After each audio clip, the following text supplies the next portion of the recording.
Welcome, everyone. Thank you for joining us for today's webcast, Mastering Business Transformation with Skills, the HR Blueprint for Success, sponsored by SHL. For live attendees via Zoom, this webcast has been pre-approved for 1 HRCI business credit and 1 SHRM credit. Please be sure to attend the complete webcast in order to receive your credits. You will receive an email from HR.com within 2 business days, and it will include your certification credit information. If you have any questions for the presenter, please use the Q&A in your webinar Zoom controls. For our friends out there who are watching this webcast via live stream on any of our social channels, we welcome you and we invite you to view the archived recording of this webcast on HR.com, and in doing so, you will also receive the credits as well. And now it's my pleasure to turn it over to Lucy Beaumont. Thank you so much, and welcome to today's session with SHL, where we will explore the crucial role skills play in shaping your talent strategy. As skills increasingly dominate the talent landscape, leaders are confronted with vital questions surrounding the skills agenda. From tactical considerations to those strategic imperatives like, do we have the talent needed to navigate the transformation ahead? In this session, we will begin to address these questions, sharing SHL's latest research on the specific skills required to drive business transformation and the implications for your talent strategy. Let me start by introducing myself. So I am Lucy Beaumont and I head up our talent management solutions here at SHL. I've been in the talent management industry for over 15 years now as an occupational psychologist.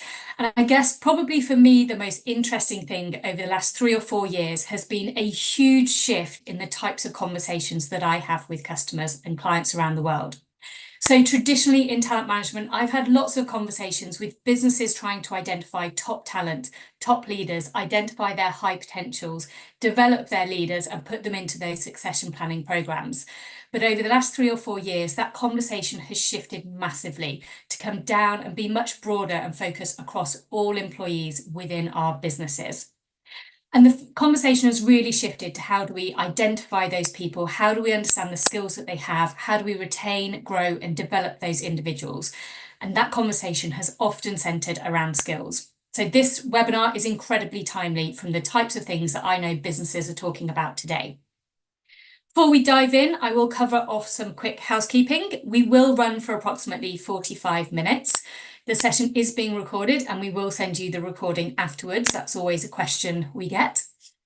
You have been muted throughout this session, so if you are trying to talk to me, I can't quite hear you, but do use the Q&A box and we will try and pick up questions at the end. And if we don't get to any, we will follow up afterwards. So before we dive in deeper, let me take a moment to introduce SHL. For over 40 years, we have been committed to bringing objectivity to every people decision. We partner with global organisations around the world, including half of the Fortune 500, really ensuring that talent strategies are grounded in science and data-driven insights. Our core value proposition lies in the rigorous science that underpins everything that we do, empowering companies to be confident and informed decisions about their people. And you can just see a snapshot of some of the organisations that we work with there. Now we set the scene, let's walk through today's agenda. So we will explore 4 key crucial areas to leveraging skills in your talent strategy. We'll begin by discussing how to establish a solid foundation with a skills data blueprint. This is really ensuring you have the right insights to guide your talent strategies. Next, we'll delve into the importance of accurately measuring skills and the impact that it can have on making informed people decisions. We'll then explore how to effectively support employee development, ensuring your workforce is equipped to meet those future challenges. And finally, we'll tie it all together by looking at how these elements drive business transformation, positioning your organisation for sustained success. Let's get started. So becoming a skills-based organisation, I can't tell you the number of organisations I talk to who utter those words about becoming a skills-based organisation. And as we're navigating really tough talent challenges and a tough talent market, many businesses are pivoting to becoming a skills-based organisation. The shift is driven by a number of different factors. Often it's to do with huge talent shortages across the globe, which are prompting organisations to really have to think cleverly and creatively about how they expand their recruitment funnels and even how they seek out key talent within their existing workforce. Companies are also really grappling with the evolving nature of jobs and the changing dynamic of work itself. And in this environment, the focus is increasingly shifted to the retention and development of employees, ensuring that the skills within the organisation align to today's needs and future organisational needs. So today we will think a little bit about what it means to really become a skills-based organisation. And one thing that I think is key is having that consistent skills data to power the different types of talent strategies and talent management processes you will be undertaking within a life cycle. So what we do know is that those organisations that do embrace a skills-based approach are seeing significant benefits, and you can see some of those. I find this research all the time. This is some Deloitte research that you can see on screen here. We know that skills-based organisations tend to be more creative. They tend to have better levels of diversity across the business. They're achieving better results than their competitors. And they're also being seen as great places to work, where people have the opportunity to learn and develop and grow. One statistic I would highlight is that final one, that these organisations are 57% more likely to anticipate change and respond effectively. Now, this is so relevant as we consider the role of skills in driving business transformation. Being able to foresee and adapt to change is critical for any organisation looking to remain competitive, and it's the skills within your workforce that really enable this agility. So today we're going to focus in on these skills needed for business transformation and how you can leverage them for success. But you are muted, but I do like some participant activation here. So we've launched a poll question here, and I've done this in different regions around the world. So I'm really interested to see what the answer is for you today. The question is, what is the top priority that you want to achieve with skills? Is it around broadening your recruitment pool, creating an inclusive talent management environment, focusing in on that skills development? Is it about informing your talent strategy, knowing about if you want to build, buy, change your strategies around the talent that you have?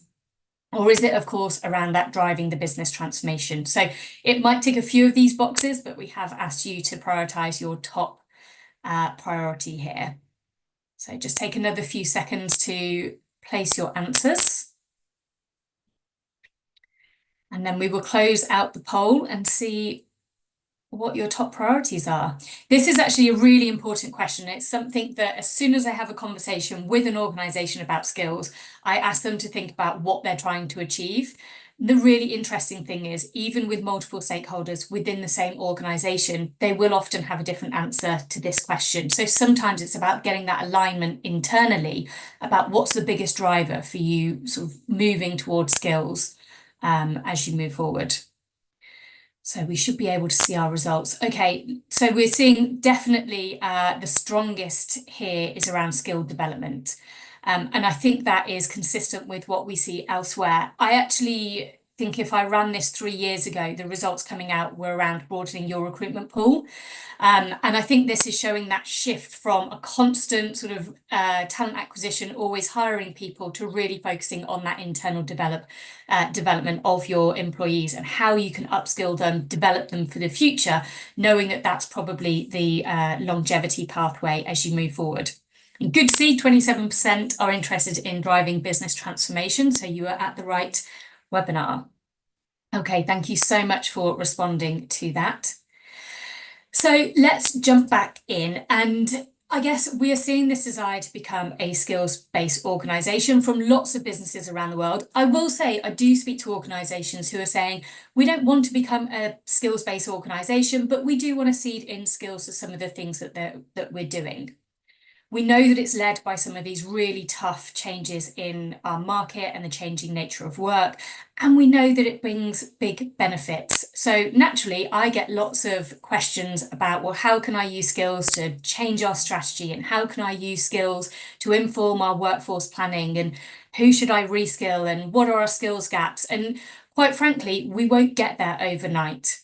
So what we've done here is try to create a bit of a blueprint or a route to success for starting to think about how you can become a skills-based organisation, or start thinking about how you're going to capture really compelling information about employees to be able to answer some of those big questions. So you'll see I've put start small, start collecting the data, get serious about it. And in time, you will see that you're building up your talent database, your skills buckets, so that you can answer some of those big questions. But it doesn't happen overnight, and that's what we're here to get started on today.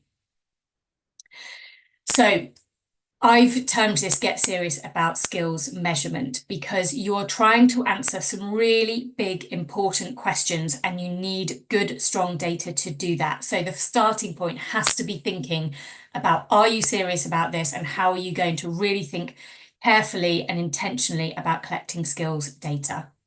As I say, organisations come to SHL with some really big questions. They want to know, how big is our skills gap? What types of skills gaps do we have? Is it the technical skills, the functional skills? Is it the behavioural skills?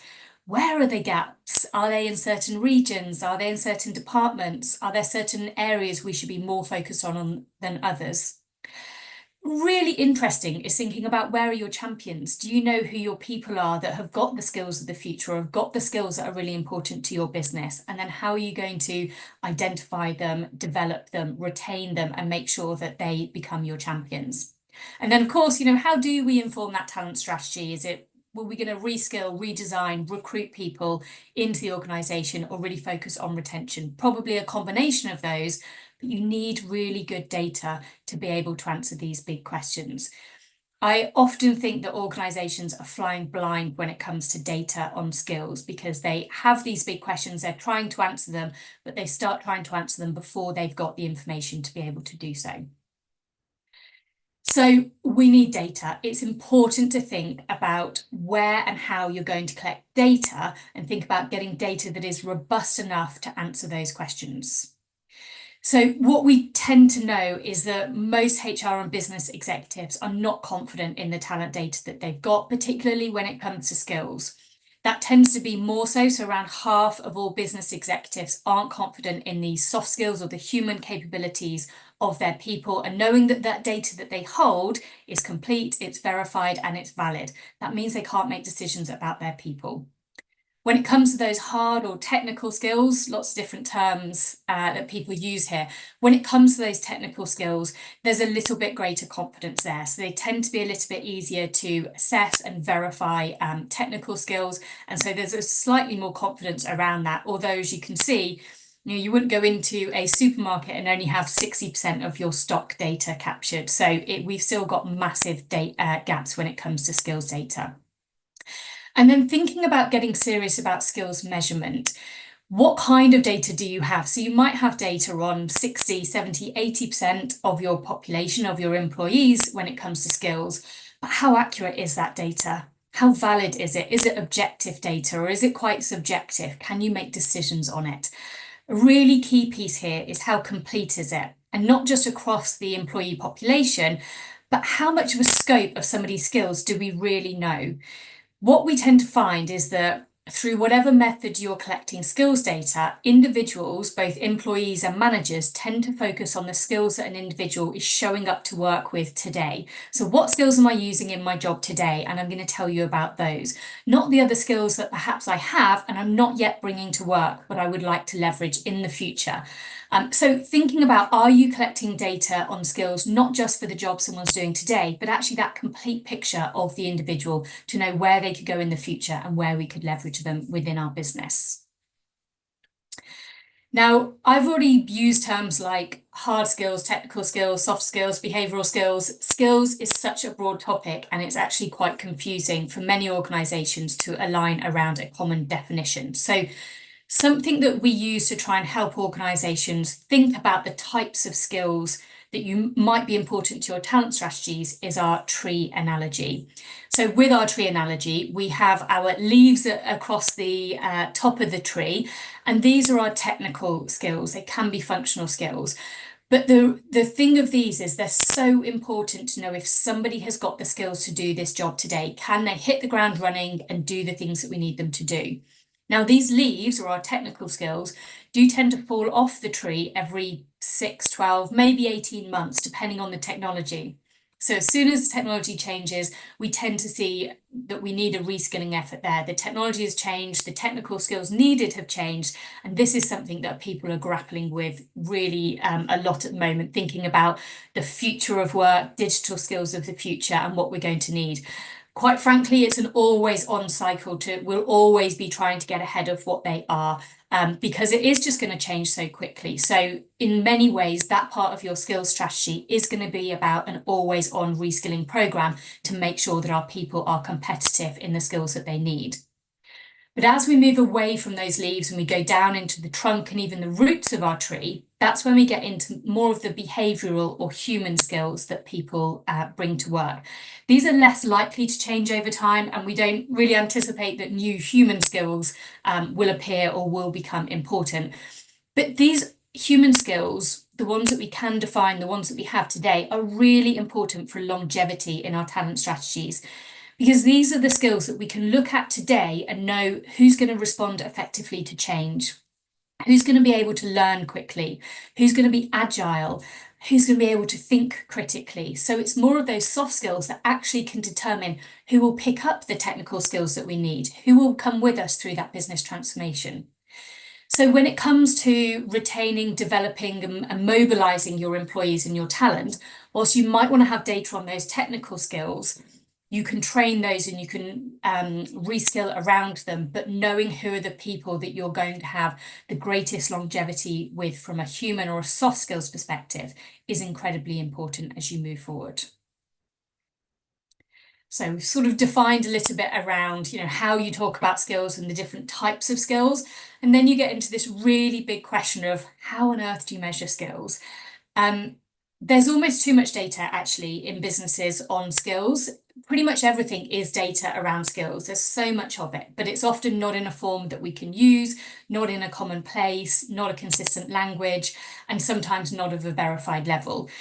We've tried to look at this in terms of the most common ways that people, organisations tend to measure skills. And you can see it tends to fall into these 3 buckets. And these can work really nicely in combination with each other to collect different versions of skills that you can bring in, often to use for different purposes. So we, in recent years, have seen so much technology around inferring the skills that employees have. So based on things like the job that somebody does today, or their past, their CV, their history, we can start inferring the types of skills that we think employees will have. For a long time in talent management, one of our greatest tools has been self-reported data or even manager-reported data. So where we're asking employees and their managers to report on the skills that individuals have. Both of these mechanisms are really great at capturing levels of skills data, and quite quickly, particularly with inferred skills, you can get quite a lot of data quite quickly. Where we tend to come in from an SHL perspective and really support organisations is on getting a little bit more objective, verified data on actually what skills does this individual have, and how verified is that skill proficiency that we're talking about. The other thing is, as I mentioned already, is particularly with self-report or inferred, it tends to look at the job that somebody's doing today or the job that they've done in the past, rather than being able to sort of uncover the skills that somebody might have, but they're just not bringing to work today. And if we think about wanting to get more from our people, grow our people and develop our people, actually understanding skill adjacencies and where somebody could move to, the skills that they're not showing today at work that they could leverage in your business is really important to capture. So lots of different assessment methods and different types of assessments that we use here at SHL. The one that most customers I talk to are sort of gravitating towards, you can see it playing in the background here, is called the Global Skills Assessment, and it's about a 15-minute assessment that measures 96 soft skills at work. So it's quite compelling because it captures that quite broad set of data quite quickly, but it's that verified objective perspective on the skills that employees have. So I'll just pause here a little bit in terms of how do we collect 96 skills and what on earth are they? The 96 skills that we tend to focus on, that's SHL language. They can be in your language, but they tend to focus on these 96 skills. And this is part of a highly researched universal framework of talent at work, which looks at its core at these sort of 8 broad factors. You can see those on screen, things like leading and deciding, adapting and coping. So some of these core areas that we know that humans show up and need across work. Commonly in the past and still, I think, into the future, we will continue to leverage these at a competency level. So these 8 factors roll down into 20 competencies, and you can see those and sort of the second ring going out of this. I wouldn't call it a circle, but I always think of it as a stadium. So you can see you've got leading and deciding, and then 2 blue spots there talking about competencies. But then the next level out, you see all of these little squares sitting at the outer reaches of our stadium, and they are our more discrete skills. And so they are really important at getting at those individual discrete skills that people show up at work, but covering a whole range of areas that are important across the spectrum of employees at work. So we deploy this tool that sort of grabs data across all of these 96 skills on individuals in that objective and valid, robust way of doing that. So moving slightly from, we're getting serious about skills, and I got a little bit theoretical about skills even, but I guess the big thing here is, who are we talking about? It's employees. And we know that employees are as invested in skills as our businesses and HR and leaders, because employees want to learn about themselves, they want to develop, they want to know what opportunities could be open to them. And in fact, right now, they feel like there's a mismatch between the skills they have and what organisations know about them. Very similar to what our executives found, that they felt that they only had data on roughly half the skills that people have. So 53% of employees don't think that their manager understands the current skills, their interests, or their skills gaps. And 48% of US workers would leave their jobs for access to better upskilling opportunities. What we're seeing here is that employees are crying out for skills data and to understand themselves and how they can develop their own skills. So when we come to think about becoming a skills-based organisation and where do you get started with collecting data, there's a number of different ways. I see lots of organisations starting with skills-based hiring and a really great approach there, and actually using that skills-based hiring data and bringing it over into the employee life cycle, so then using it for the development of individuals and so on. But if you are starting from an employee population, we've sort of got HR and our leaders scratching their head in terms of how do we get better verified skills data, and then we've got employees scratching their heads and saying, how do I learn more about my skills and how I can bring that to work and how I can develop? And it's almost like, let's put these 2 parts of the puzzle together, because if we ask employees to complete assessments to learn more about themselves and really focus in on their development, we're looking at that individual and their upskilling and their redevelopment, but we're also collecting data across employees that we can aggregate to really inform our talent decision making and collect that high level skills data. So what I find really interesting is the types of questions that organisations have when it comes to skills are things like, what skills do we have? What skills do we need? What skills do we need today? What skills do we need in the future? What skills strengths do we have? Where should we really lean in as a business? Where do we have our strengths? What gaps do we have? Naturally, we want to know where we might have those gaps. How do we close these gaps? Are we going to reskill? Are we going to recruit? What are we going to do there? And many organisations come to SHL because they want to know, well, how do our skills compare with our competitors? So these are the types of things that businesses, HR leaders are asking. And then when we look at what employees are asking, they're asking things like, what skills do I have? What skills do I need for my job today and for my job in the future? How can I develop the skills that I need? What roles would my skills be a good fit for? How can I equip myself with the skills I need for the future?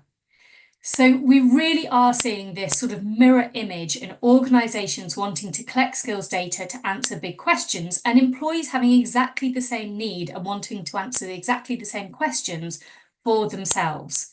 So it is really about bringing, I think it's almost not being scared to embrace employees on this process and open up and recognize that they have to be part of our upskilling process. And rather than just trying to infer or scrape or ask managers to report on skills, we can ask people themselves, complete these assessments, get some feedback, and really progress on your skills journey. So I've put together here probably the most basic way that I see organisations doing this, the simplest way that they tend to get started with collecting skills data, that verified skills data on an employee population. So as I've mentioned, this global skills assessment is a nice way of very quickly collecting skills assessment data. There are other assessments that you can feed in there, but that's a really nice, sort of easy, friendly way of collecting that data. And off the back of that, we really have to put ourselves in the employee's shoes and think about giving them really robust, important developmental content around their skills. So here, an example would be an employee skills development report, which gives individuals across those 8 areas that I talked about before, really in-depth information around where their skill strengths are and where their development areas are, and some development tips to sit alongside that. So the employee is able to use that to really focus in, not just on the job that they're doing today and how they're showing up, but what are my skills more broadly? Where could I lean into my skill strengths? And where do I have those gaps that are going to be important for me and the future that I want? And then from a HR perspective, once we've collected that data at an employee level, we can obviously aggregate that. So you're looking on screen at the aggregation of that data across individuals, across departments, across the organisation to really tie up where are the strengths and where are the gaps across the organisation. I've put on the top different ways that I'm seeing organisations starting to do this. Developing a skills development culture is a big push that I'm seeing lots of organisations really lean into with skills academies and learning academies, and really trying to put the emphasis on employees that we will support you with development, but it is a culture of learning that we're trying to create. I'm seeing some organisations go with an always-on approach to skills assessment, where they will just let people go and complete assessments themselves, get their feedback just to drive their own careers. More commonly, I will say today, I'm seeing sort of project-based L&D or team-specific development programs as the sort of starting point to trial or pilot some of the collection of the skills data before rolling it out more widely. Probably where I see it going is that final point around embedding in those existing talent processes that you're already doing. So things like performance reviews, throwing in employee skills development into that package so that individuals have the opportunity to learn about themselves, to get feedback, to have that self-awareness of their skills, to inform those talent conversations that they're having anyway in the business. I'm seeing questions come in, keep them coming, and I will get to them at the end. I thought I can't highlight enough how important the employee perspective is when we think about skills development and those big questions that we're trying to grapple with. How do we keep people in our business? How do we reskill them for our future needs? How do we retain them and mobilize them into new roles? So we do a lot of research at SHL, really looking at both candidates' perspectives and experiences, as well as employees.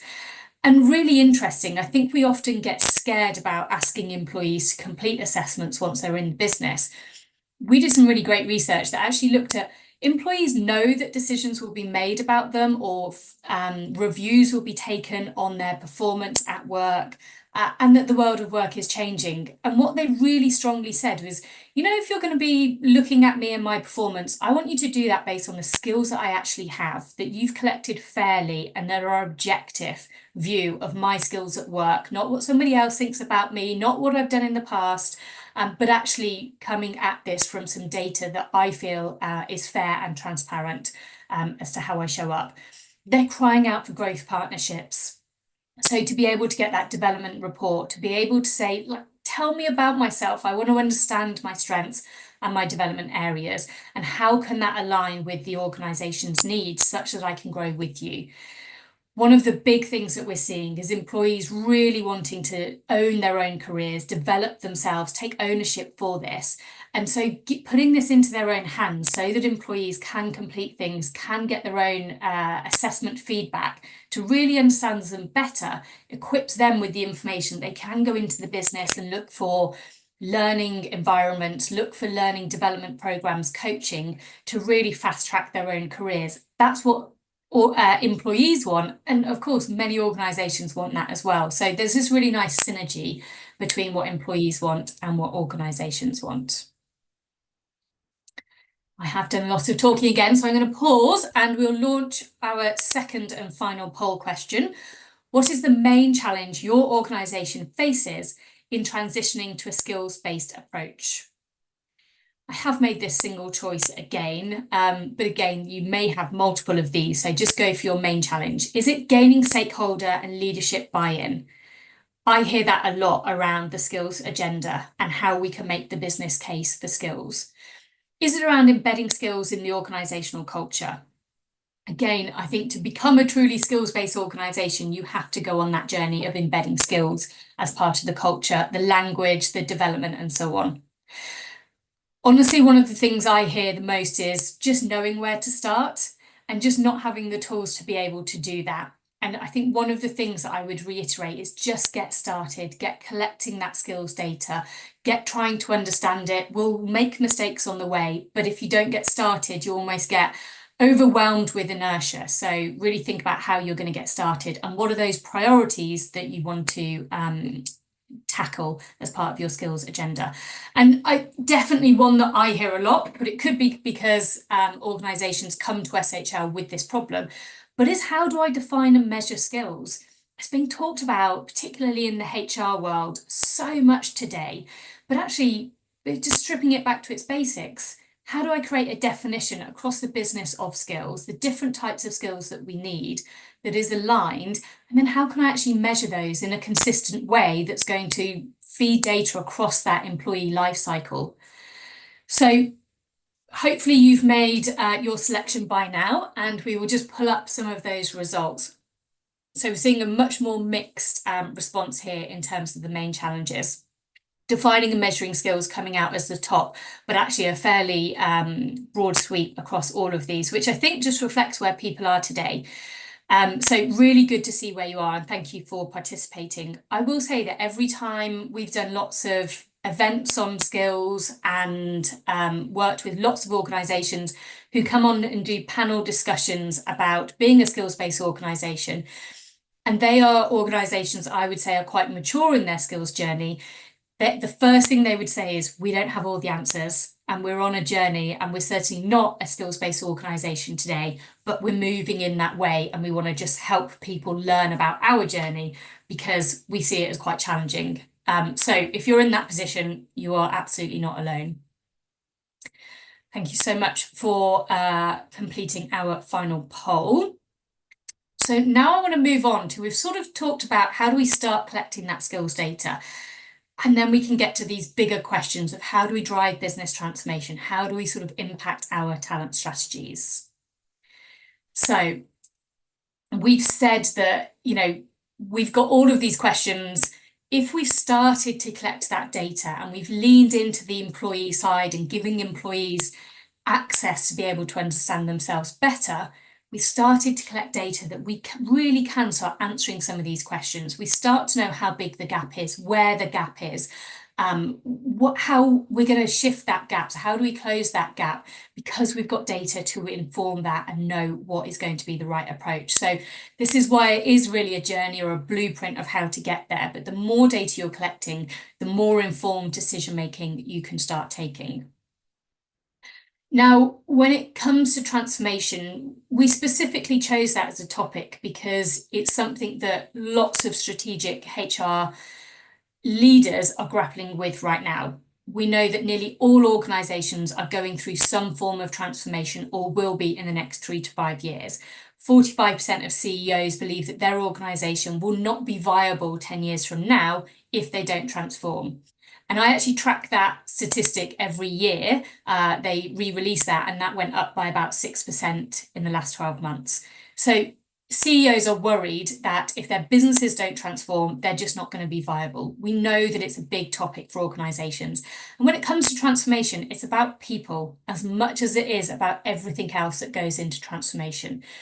We also know that nearly 70% of all business transformation, corporate transformation, tends to fail. And a large part of that is down to the people not being able to go on that journey to drive the transformation and really arrive at those results. So when it comes to business transformation, this is where HR play a massive role in really influencing that agenda, being able to know, do you have the skill? What skills do you need for the transformation? What skills do you have? How big's the gap? How are we going to close it? To be able to inform how easy or difficult, how long or short that transformation is going to be, and what it is going to take from a people perspective to get us on that journey. So knowing that this was such a big topic for organisations, we started to look, it will be different for different organisations, but what are the top skills needed for business transformation? Not top leadership skills, but for everybody in the organisation to go through transformation. So we looked at different types of business transformation, and we found that actually the types of skills needed were really common across different types of transformation. So not specifically looking at any, but think of digital transformation, people transformation, all of those, these were the top skills that came out. Now, I think this starts with some probably obvious skills that we would expect are going to be important for business transformation. So having people that consider the strategic vision, having people that think broadly, that definitely feels like both important skills that we're going to need our people to do if we're going through transformation. But then we get into what I find interesting as a psychologist, the more people-related side of things. So things like, how do we motivate and empower others through transformation? How do we inspire others in the organisation to see the vision and come on that journey? Monitoring the marketing competitors. Have we got people in the business that are staying up to date with what's going on outside of our own world and have got that appetite and the skill to go out and do that? Sitting alongside that is, have we got people that understand the financial implications of the transformation initiatives so that we really know that the initiatives we're investing in and the areas that we're prioritising are really going to maximise our financial or business benefits? Then we start thinking about skills around driving improvement. So pursuing opportunities to improve our current ways of working. That's going to be massive through transformation, is actually how do we drive those improvements? How do we make complex projects really easy and start actually moving forward with some of the things that we're trying to achieve here? Now, there's two in here that for me are critical, and this is one of them, applies functional expertise. So we've talked about the fact that technical skills and hard skills are going to be really important. The leaves are going to fall off really quickly as that technology changes, and we're going to have to reskill our people from an L&D perspective to get ahead of some of those technical skills. What this is looking at is that more behavioural side of who is going to be able to understand those digital tools and technologies and pick them up and deploy them within their daily working lives. So wouldn't it be great to know who are those people? Because we want those people if we're going to invest in reskilling and redeveloping them as the technology changes. There's skills around gaining agreement. So how do we get all of our stakeholders on board, agreeing to a clear course of action and moving forward as we're going through transformation, which inherently means change? Something I think is incredibly important, but probably gets lost when we really think about business transformation. It's not the first thing we go to, but transformation, change is difficult for many people. So how do we demonstrate empathy and compassion for those that are finding it difficult? This is talking at an employee level, wide-based employee level. If you've got people struggling with the change, resisting the transition, having those around that can demonstrate empathy, that can gain that agreement, that can motivate and empower others to go on that journey is really going to make it a lot more smoother as you move forward. And this final one is my second one that I think is just so important for almost everything we do from a talent management perspective as we move forward, which is learned quickly. Who are the people that can absorb new information, that are going to take it on board as we go through our transformation and learn quickly? So here you have the top 10 skills that the SHL research came up with to show what are important from that human behavioural side. And then we thought, well, we know what those skills are. Let's use our data to have a look at the wider population and see how that plays out. So here we took over 500,000 people on that assessment I talked about earlier, the Global Skills Assessment, and we looked at those specific 10 skills to see how readily available are they on the open market. So if you know what level of skills you have in these areas within the business, you can start benchmarking that externally to say, well, that's going to be tough to find externally. How do we focus our L&D efforts to try and drive the skills that we've got the biggest gaps in and are going to be difficult to get from an external perspective? Key to this, of course, is knowing what skills you do have internally. So it's all very well sort of looking outward and trying to understand what skills are important and what's available on the open market, but being able to know what skills you have within the business is absolutely critical. And I think I said earlier, see businesses flying blind, trying to make talent, workforce planning, talent strategy decisions without really understanding where their biggest gaps are against the skills, the strategies that are important for the future of their organisation, C-level priorities, and we just don't know if we've got the talent to meet those strategies for the future. So if you can then collect that data, as we've sort of talked through that journey already, of collecting that data, focusing on employees, collecting skills data, to then be able to aggregate it, to look at different teams, different departments, see where your biggest gaps are, see where your biggest strengths are, who are your champions, where are they, what's the distribution of skills against the things that are important.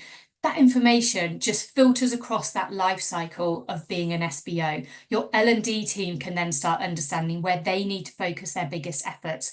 Your recruitment team can start seeing where they need to focus their efforts. Your workforce planning teams can start seeing.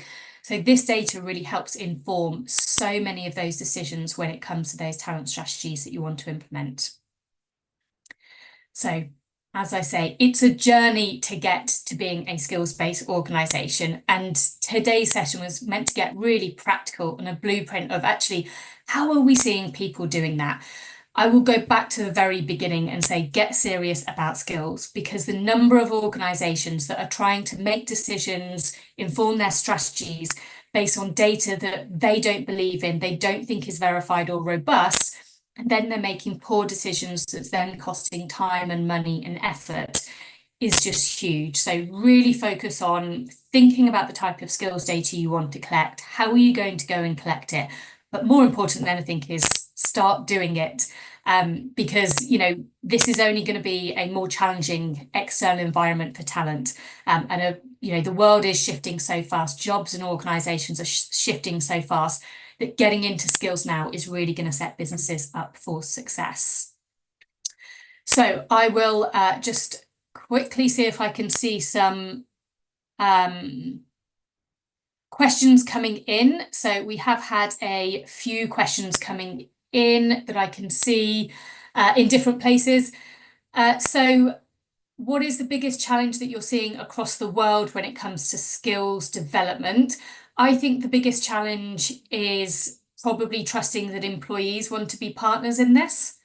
That's a really good question, and probably lots of different answers I could give you. But one of the biggest things is sort of HR trying to solve this problem on their own without really leaning into what employees are asking there. What are the key skills HR professionals need to drive successful business transformation? Hopefully I've covered that in the top 10 skills that we've seen. You will get a copy of these slides as we go through. Lots of questions in here. How can HR ensure that skills development initiatives are inclusive and equitable for all employees? I think that's really important. And when I talk about getting serious about skills, when you're talking about skills data and skills measurement, think about, is this an inclusive, objective, fair way of understanding employee skills, or are we bringing in some of those barriers that we don't want to put in place when it comes to measuring our talent? So that for me feeds into that being really clear, getting robust skills assessments in there as you go forward. I can see lots of questions that I haven't been able to answer. So we will get back to those. Thanks, Ryan. I see your questions come in. I'm just about at time, so I'm going to hand back over to HR.com to finish us out. But you can see there's a QR code there. You can scan that or reach out to SHL, and we'll be happy to take you through this in a little bit more detail. But for me, thank you so much for today's session and your participation in our polls and staying till the end and listening to me. Have a great day. Thank you. This concludes our webcast today. I would like to thank our presenter as well as all of you for joining us. If you would like to view this webcast again, The recording will be available on HR.com on our archived webcast page. I would like to remind the audience to fill out a quick feedback survey. I'm going to post a link in the chat here, and also you will be able to answer the survey when the session is closed down, and it will open in a new browser on your computer. It only takes a few minutes to fill out the survey, and your valuable input is key to improving the quality of our webcasts. Please check your HR.com account for your credits. Those will arrive within 2 business days, and we also send out an email with the credit information. For those of you joining us via live stream on any of our social channels, we invite you to view the archived webcast on HR.com in order to receive the pre-approved HRCI and SHRM credits. Thank you for attending today's webcast, and enjoy